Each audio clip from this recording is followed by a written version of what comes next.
Merhaba arkadaşlar. Bugün sizlerle birlikte oynadığım oyunları göstereceğim. İlk önce Subway Surf'ı açalım.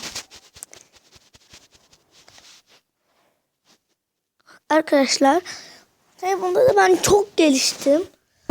Öyle böyle bir gelişmedim. Yani görmelisiniz. Görünce ağzınız açık kalacaktır.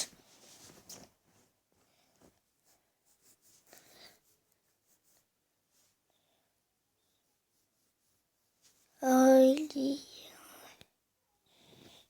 Arkadaşlar açılıyor. Onlar açıldı. Ha. Bir 45 saniye geçmiş ama neyse. Hemen başladı zaten. Arkadaşlar, size bu oyunu çok iyi olduğunu göstereceğim. Bakın, yoksa herkes yok böyle uzaylı. Tamam, yakında yok böyle uzaylı diye bir tane bölüm çekeceğim. Onda da sadece bu ve onun kaykayı olacak. Onun kaykayını bu oyundan çıkarken göstereceğim. Arkadaşlar, annesini de gösterebilirim. İnan yok.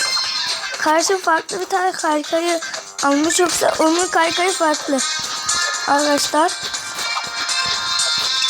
Ve bu kaykayı da öneririm. Güzel. Ve karşım geldi. Arkadaşlar, karşımda aldığı kaykay buymuş. Demek ki. Ben neden kaç gündür benim kaykay çalışmıyor dedim. Arkadaşlar, bunu bilerek yakalatacağım. Şimdi tekrar kaykay zamanı. Karşımda şu anda yanıma geliyor. Arkadaşlar, şimdi ben bu yarışmadan çıkacağım dedim. Arkadaşlar, bilerek yaptım.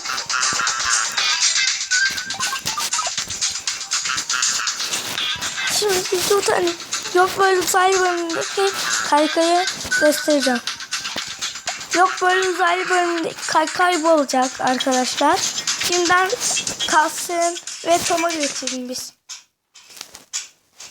Arkadaşlar, Tom'u zaten geçmiştik. Onun serisinden çekelim. Bu da Subway Surf serisi olsun.